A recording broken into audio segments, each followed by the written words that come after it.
All right, guys, welcome back to the Pursuit of Property podcast. Today, we have our friend, fellow investor, and local meetup host, Dean Rogers, with us today. Dean. Yeah, baby. Welcome back to the podcast, man. Thanks for having me. It's been a while. Yeah. Your last podcast you were on, you were out of town. You were zoomed in, so it's cool to have you here in person. This is our first time doing an in-person podcast. Good setup. Heck yeah. So let's talk. You're in town today because we have a meetup. Yep. Business has been good to you guys. You guys have been still a leader in the industry. We kind of wanted to have you in, talk a little bit about what's going on in the market. You guys clearly are still, steamrolling the competition. Kind of want to hear about how business is going. Yeah. Business is good. It's kind of business as usual for us. But the market has shifted, right? Market shifted right now. So we've just had to pivot and adjust and, act accordingly. Yeah. So your company's name is the Home Helpers Group. Yep. Can you break down a little bit, how long have you been doing what you do? What did you do before? Just a little quick background for people who are listening in for the first time. Yeah. So I started out as, a football player. So the short version of that is went through the whole journey of, playing sports, growing up, being the sports guy, like that's all I ever wanted to do. That's what I filled out when I was a little kid, wanted to be a professional athlete. Whether I was playing basketball that season or football, it was either NBA or NFL, So got signed by the Chargers. There's a lot more to the story, but the short version is got signed, was playing great, feeling great. North Turner telling me I'm going to have a long career. Like, dude, I've freaking made it, Yeah. The week, 1 week I'm sitting there playing video games, training all day long, preparing for the NFL, and playing, Madden with my buddies. And then the next week I'm sitting 3 lockers away from Phillip Rivers and Antonio Gates. And we're buddies now. We're talking. We're peers. And that was super surreal. It was crazy, Yeah. So that whole experience was insane, as you could kind of imagine if you've ever seen Ballers on HBO or Hard Knocks. It was like the two of those versions coming together where it's really intense and competitive and everybody's just testosterone driven. And then there's the baller stuff too, where everywhere you go is a red carpet deal.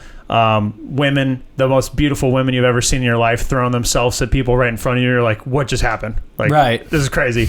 I'm a married man.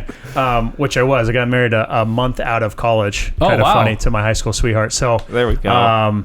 And three kids later and a fourth on the way. So nice. But I was living there, right?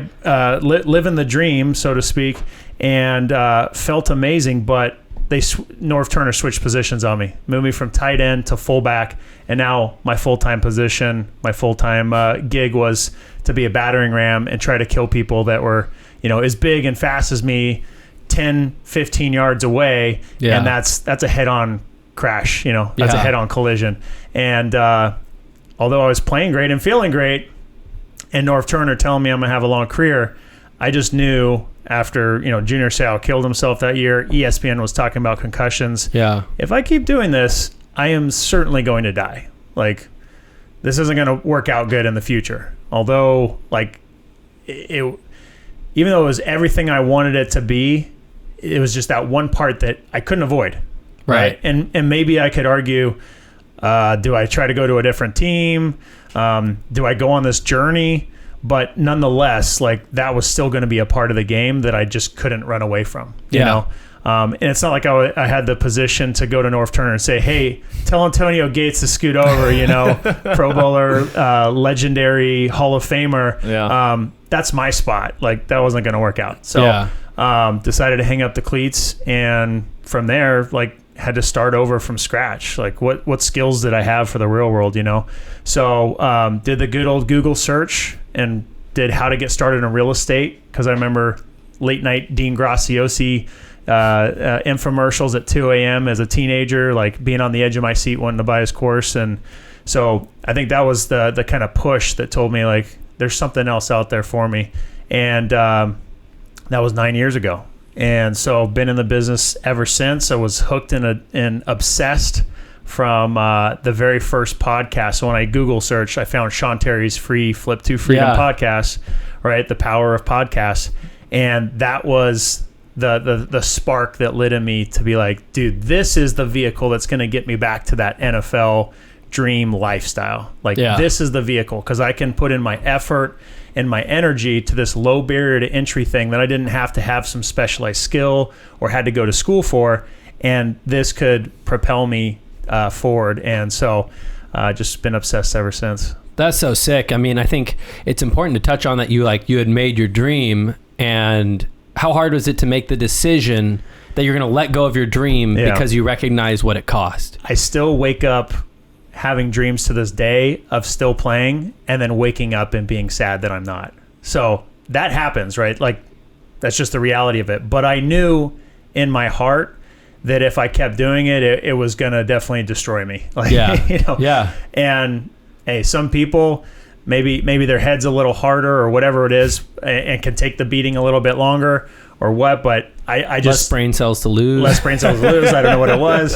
But for me, I just knew, like, the writing was on the wall. So was it a hard decision? Yeah, it's the hardest decision I've ever made to this date, right? And then I still talk to myself and be like, do I have regret about that? But I realized no, because not only would it taken me longer to get started in my career now, because inevitably there's life after football, no matter how long you play. And it's hard to walk away from a 7-figure contract to go start working in corporate, which is where I went next. Had a good buddy from college be like, hey, I know you're done. Like, let me get you in the door here and help you get started in your career. So going from a 7-figure contract to a $65,000 salary in the Bay Area, things got tight real quick. Yeah. You can't make it living on that in the Bay Area, let alone most places, right? Depending upon what type of lifestyle you're trying to live. So, the light bulb just went off. Like, I got to take control of my own destiny, and it starts with me. Like, I got to figure it out. Talk about a shift. So you went from being a pro football player, making a 7-figure contract, to making $65,000 a year in the Bay Area. Anybody in Fresno knows that $65,000 in the Bay Area just isn't going to cut it. What was that even like to have to make that kind of a lifestyle change? Well, again, going from red carpet everywhere you go, everything's first class. Like, you're getting on the plane to go to a game, and they're handing you an envelope of cash. And I remember asking the first time it happened, I'm like, what's this for? Spending money, just like for fun. And there's, thousands of dollars in there. You're like, what the fudge? Like, spending money just because? Okay, sure. Like, this is cool. To now I'm living in a 424 square foot apartment. It was a nice one. It was on the water, on the bluffs. But it was 424 square feet and in an apartment complex, and like, things were tight. Like, when I say things were tight, there was no joke. Times where I had, in order to buy food at that point in time where my finances were, I had to use the Target credit card to go buy food, because that was the credit card that had available balance, and I needed food. And Target just started having food in the store. So my wife and I were like, well, we need food. Let's go to Target. We got a credit card for it.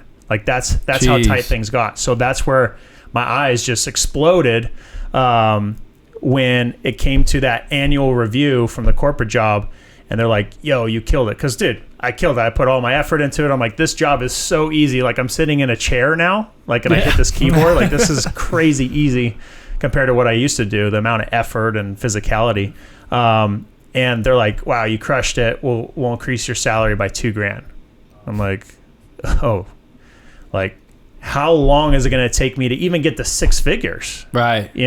6 figures at the time was kind of a benchmark. Like, if I can make 6 figures, like, I'll be living comfortably in my mind. Right. But then naturally, once you get there, you're driven, you realize that that's not even it. So, that was the shift that happened for me, and why I knew I had to do it myself. I had to figure it out. There had to be a different way for me to get out there and make my own way in this professional world, where there is no guided path. There is no, we'll just take care of you. Like, when you're going through the school system and you have parents that pay your bills. Right. Like, welcome to the real world, right? My first introduction to the real world. Like, you got bills now. Life is expensive, and no one really cares. Most people. There'll be some good people you find, but no one cares whether you can pay your bills or how much you're making. Like, it's up to you to figure it out. Yeah. So then you start in the corporate setting.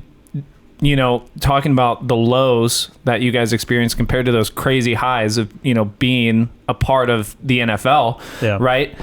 What makes you jump or transition into, you know, being your own business owner, being your own boss, right? Because then the paycheck goes from $65,000, $67,000 a year to $0 a year until you go out and close some deals. So how did that jump? How did that transition look like? Yeah. So, went out right away, and from the very first Google search to doing my first deal, it took 3 months. Okay.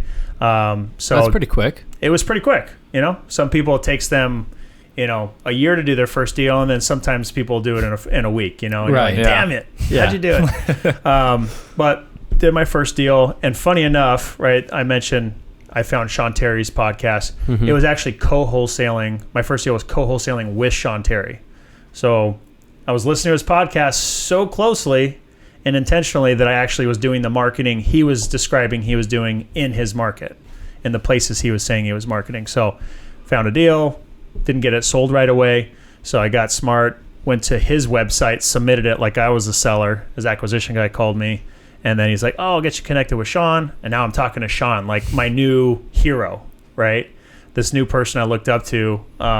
And he's like, oh yeah, I'll get that sold. So he got it sold, made that first deal, right?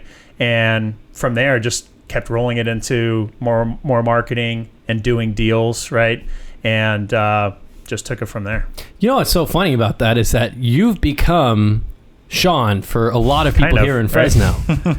Like, I mean, I'll just speak from my own experience. If I'm having a hard time dispoing a deal, the first thing I think of is I should just call Dean and see what he thinks. And then half the time it's like, yeah, this is what I can do. Or half the time it's like, hey, this is what needs to change. Yeah. But you've kind of become that. What's that feel like? That. You know what? It's insanely rewarding. Actually, the word I'm looking for is fulfilling. Yeah. Because that's the kind of person that I want to be, is someone that's valuable to other people and that can help people. And the more that I've focused on helping other people, especially over the past couple of years, the better things have gotten, right? Yeah. And that just goes back, I'll continue to preach it, the abundant mindset.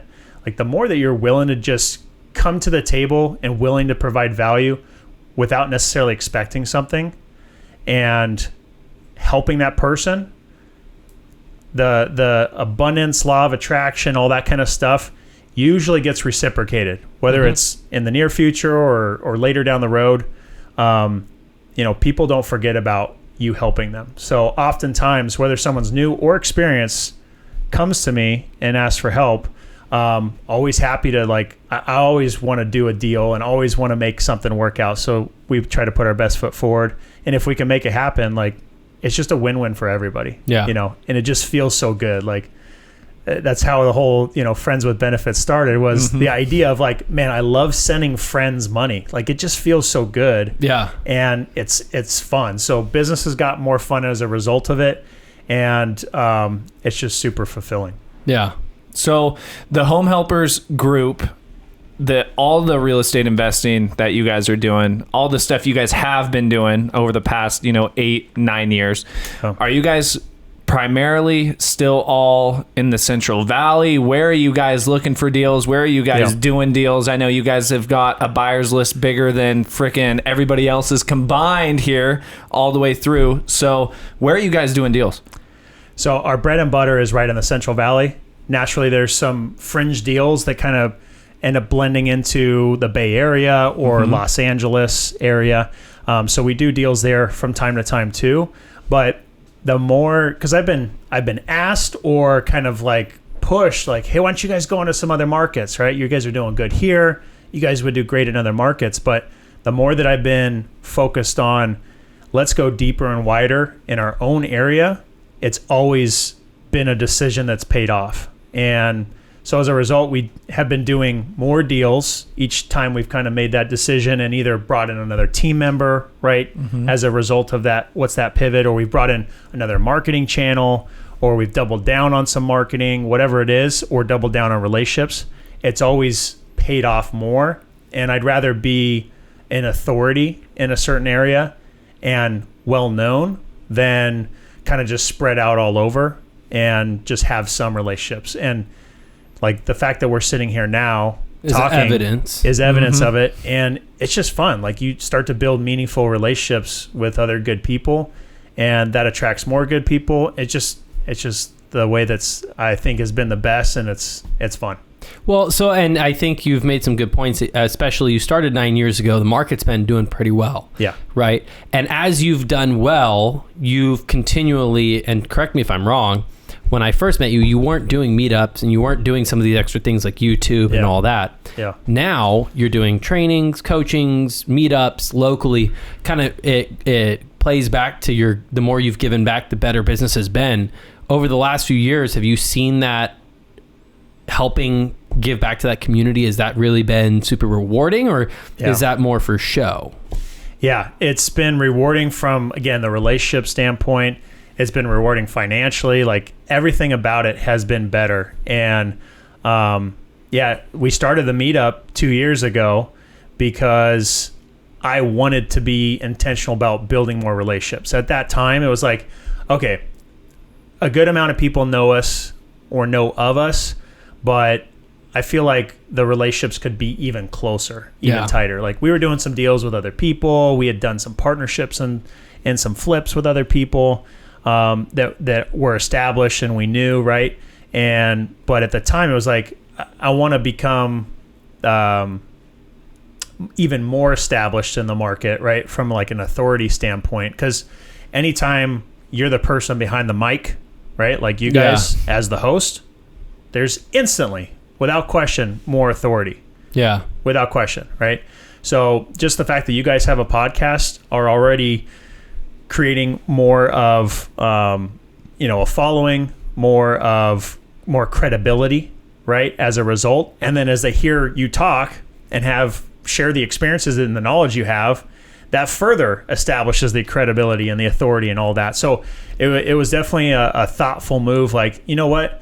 We know a lot of people. Let's spend time connecting with more people and connecting others together, right? Because if you're now the connector, someone who is adding value to others, like, hey, Scott, meet this other person, or hey, Scott, let me help you find the solution for this one thing you're looking for. Even if it's a small thing with like service companies, like, hey, you should work with this escrow officer, stuff like that. Mm-hmm. Like those are sometimes the missing pieces that just are the things that someone needed to get to that next level. So by becoming the person to facilitate that, it seemed like the right thing to do at that point in time. And just by doing it, and then also just this last year in December before the new year we're in, I reached out to Stratton Brown and Jason Pritchard. I was like, hey, we should jump on the phone and talk about our meetups that we all separately have. Let's be more intentional about when we're doing them, and let's do some together. And it made so much sense for us to collaborate together and build a closer relationship together, bring our audiences together. And instead of, Jason having a meetup this week and then me just by chance, because we didn't know and communicate, I had one the following week. And then people are like, well, I just went to one, I don't want to go to another one. There was a lot of synergy to work together. Yeah. So that's been super rewarding. And your guys' audience got so big, one person really can't facilitate answering, I think, a lot of the questions. I mean, now, I think when things started with Jason, I was like a couple years in, and it was at Iron Key, and there was like 30 people, right? And like now, I go to one of these meetups, and I feel like I know a lot of investors in our area, but it's like 200-300 people. Yeah, one person couldn't handle answering all those questions, which is helpful to kind of have, like what you said, kind of a group of you. Yeah. So that's really where I think the most valuable thing is, like, at least where I'm at in my career now, is understanding the importance of relationships and just finding more good people and growing those relationships. Because, dude, I mean, relationships at the end of the day, you could be doing good in business, but a relationship can really help you make an exponential shift in your business because of new opportunities they open up for you or new ideas, right? As I've continued to invest time and money with relationships and going to different events, like, just new doors keep opening. Yeah. I want to dig deeper in that a little bit too, because we've said this phrase on the podcast. We've had other people say it on the podcast. People have probably heard it all over places. You're gonna say. Right? That your net worth is your network, or your network is your net worth, right? Yeah. One of the two. For somebody, because our podcast really is aimed at people who are either one, trying to scratch the surface of their first deal, or they're newer investors with a couple deals under their belt, looking to just go out and do more. One of the things, which is what you were talking about, is, going out and intentionally networking. But what else would you tell that investor who's listening or watching that they really should be doing to go out and find the success that they're looking for? So I absolutely love this question, because I've put a lot of thought to it, and I think I know like the perfect answer. So, and this goes both ways, whether you're the new or experienced investor. So if you're the brand spanking new investor, you have, just call it what it is, you have little value to offer. And I mean that politely. Right. In the sense that you don't necessarily have the skills yet, you don't necessarily have the resources, especially in this industry. Industry, right? You need to develop skills, how to communicate, how to negotiate, how to analyze deals, all that kind of stuff. And then at some point you need resources to be able to do marketing or bring something to the table to put a deal together, right? So what value do you have? Well, a lot of times you probably have more time than you do money, right? So that means you can put more effort towards finding a deal.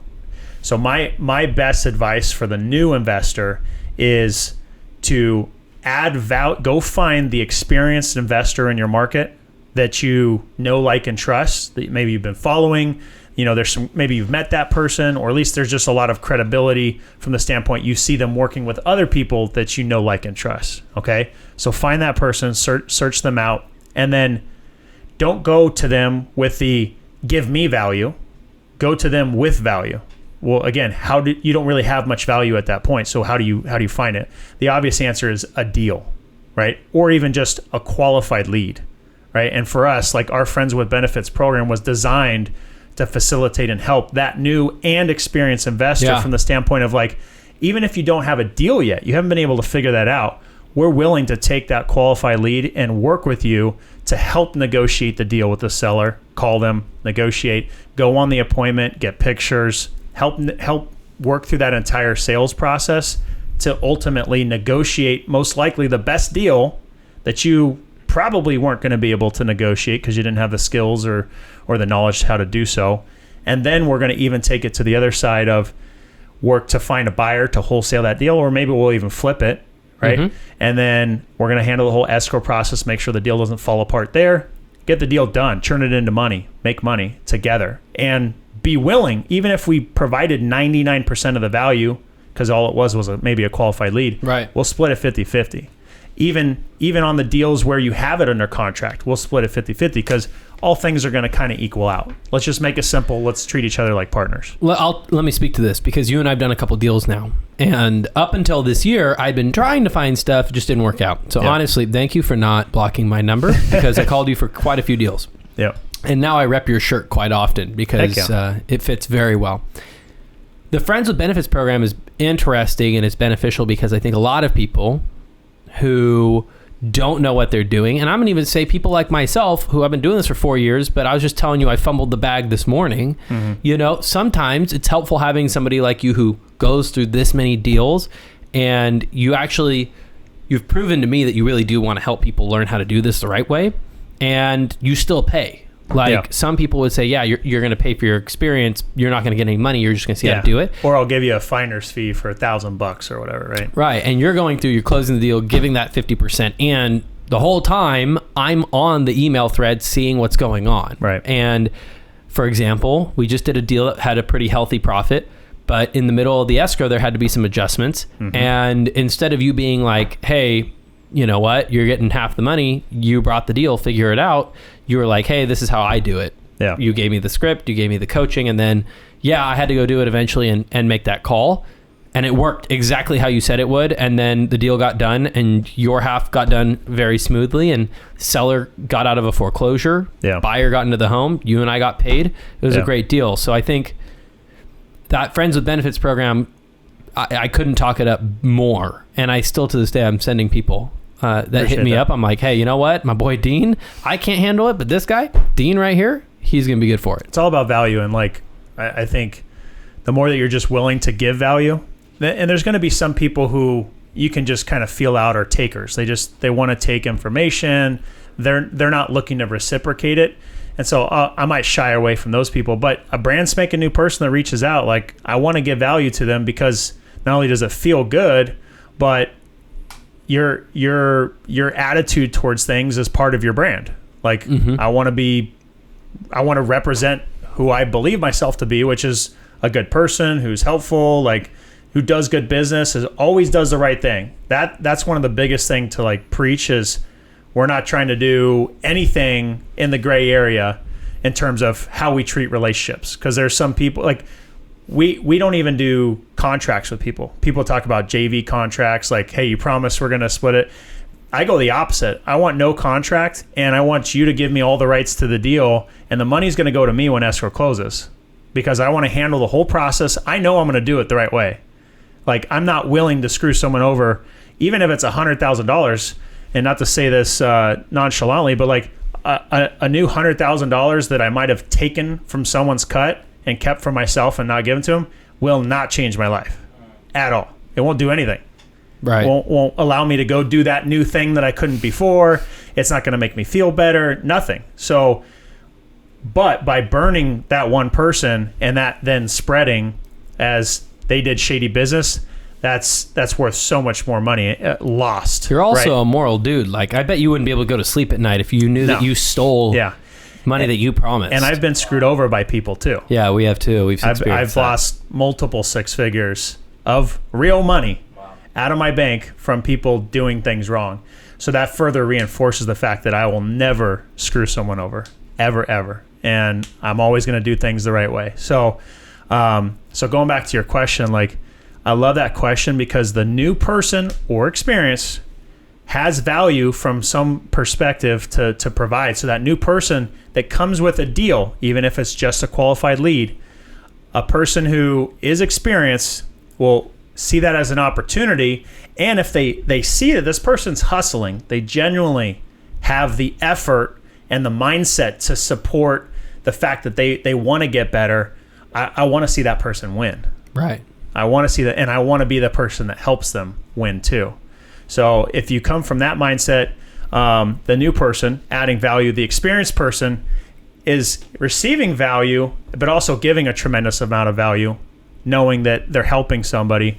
Then the way that turns out is that newer person accelerates their learning path, their journey to learn, but they're probably also maximizing the profit that they would have made on that potential deal they might have screwed up, right? Even if they put the deal together, they probably would have made significantly less than working with that experienced person. Yeah. So it's a safety net to make sure the deal is going to be done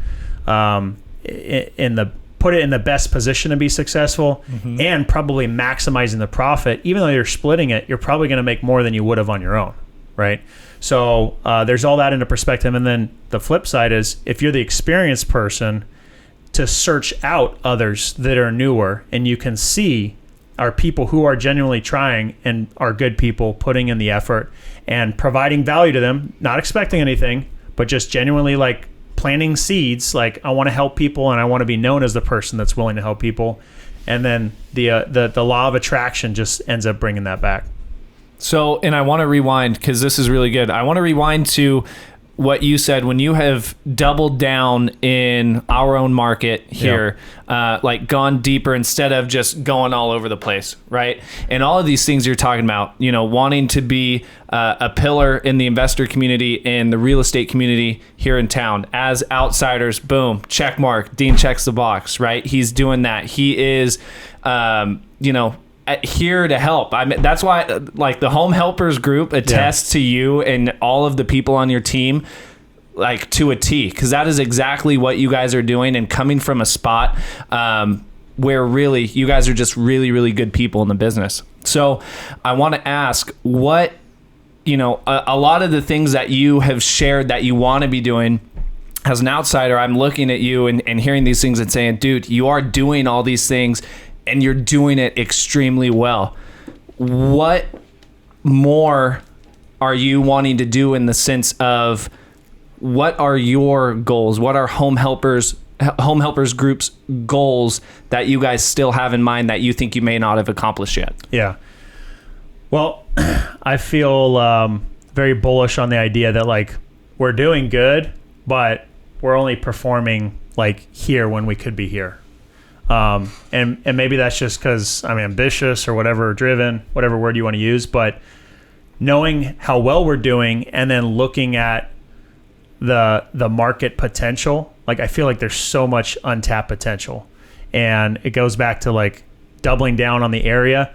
I just know that there's more relationships, there's an abundance of deals, even though you can maybe say, well, our metro market around Fresno isn't that big, it's only so big.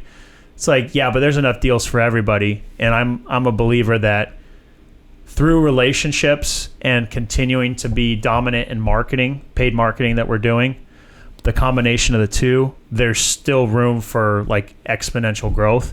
So I think it's all comes down to like the culture that we have in our company and the systems and processes that we continue to get better at and tweak reinforces that with continued effort, not even necessarily more effort, but just continued effort, that those relationships are going to continue to grow and expand, and the business will grow. So going back to the point about starting YouTube and doing content and podcasts and the coaching program, like that was all intentional about the more that I can build like the brand and the presence is going to lead to more relationships. And that's exactly what it's done by doing more podcasts and then people going to your social media stuff and seeing your content and starting to kind of feel like they know what you're about and the stuff that you're doing just reinforces like your personal brand is, no matter if you're just getting started or you're a super seasoned investor,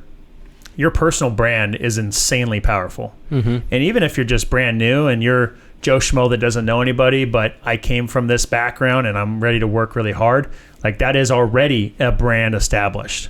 And so the more you can own your story and your brand and broadcast that to people, the more people are going to understand who you are. And if they like you, you're a likable person, then people are going to be attracted to that. And so that's really intent behind all of that. And with the coaching program, it's to bring the people that have been attracted to there and create help them where they're at, take their business and scale it so that they can find the success, so that not only am I building a community of other successful people that are now much closer intimately from a relationship standpoint, but they're attracting other people who want the same. And now we're just building a community of people and an army of people who are hungry, ambitious. So it's like you're just facilitating your own community around you of more like-minded, successful people. Yesterday, I went to a talk that kind of talked about what you're talking about. And it was by a lender from Chicago who did $1 billion in volume last year. And she had a good line. You're either networking or not working. And she was like, you're probably wondering how I did $1 billion in loans when I was at talks like this all last year. Mm-hmm. Well, I helped enough people last year that the people on my team were able to help those people do the loan, and I helped bring them in. Yeah. Right. And I think what you just said about building your brand regardless of where you're at, Cade and I obviously started that. I mean, who would listen to two, 19 and 20-year-old about real estate when, right, on their podcast? But here we are a couple years later. We still have guys like you coming on, giving great feedback, great knowledge. And we've seen tons of people come through and start making money off of kind of just what we're doing here.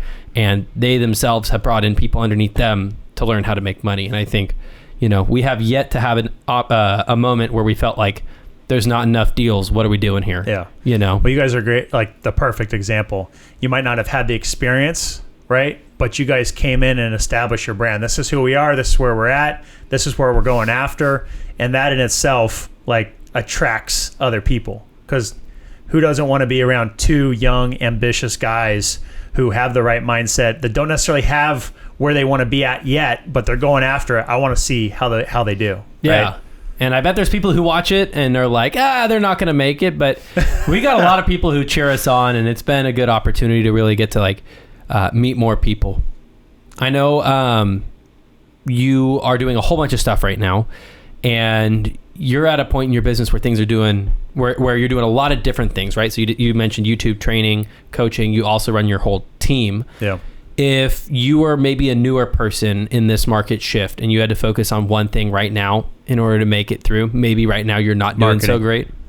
Marketing. That's it. Talk about that. It's where it all starts. I mean, when I first started the Sean Terry podcast, just listening, not even seeing, right? Like YouTube, you can see all this stuff now and see people click and how do you do this? I was just listening intently. How do I go through list source and build a list? And like when he said something, I clicked it also, and then I paused the audio until it loaded and then went to the next thing, right? So I think understanding how to market, and marketing doesn't always mean spending money, because you might be in the place, if you're just starting, you might not have the money yet. So marketing can come in all sorts of different ways. And directly for real estate, that might be driving for dollars or networking with people, putting out the word, marketing that, hey, I'm looking for deals, using social media, which is free, which has been insanely powerful for us as that's grown. As you get eyeballs seeing what you're doing, telling them what you're doing, how you're closing deals, providing social proof, and then like, hey, we can help you with deals, right? That's helped build the Friends with Benefits program. So for someone new, it is all about marketing. Businesses are survive or die based on marketing and sales. So marketing first is the skill you need to learn, and then the next skill you need to develop is sales skills, so you can maximize those opportunities as they come across. But first and foremost is marketing. Yeah. So for all of our listeners or watchers who are tuning in, talking about personal brand, talking about social media, where can they find Dean Rogers? Where can they find the Home Helpers group all over the place? Yeah. So if you go to deanrogers.com, there's a connect tab at the top, has all my social media stuff. So deanrogers.com. If you wanted to go straight to Instagram, you go to Dean Rogers Real Estate, or YouTube is youtube.com/Dean Rogers. But go to deanrogers.com, check out all the social media stuff there. I want to get so cool that I have my domain name. That's so cool. That's pretty cool. Yeah. Dean, thanks for coming back on for a second episode. At this point, if people are not marketing, if they're not reaching out to you when they have a deal, I don't know if we can, do anything else, but we put you out here a couple times now. We're about to see you at the meetup tonight. Thank you very much. And we will have to have you back on soon. Let's do it. Thanks, Dean. Thanks, guys.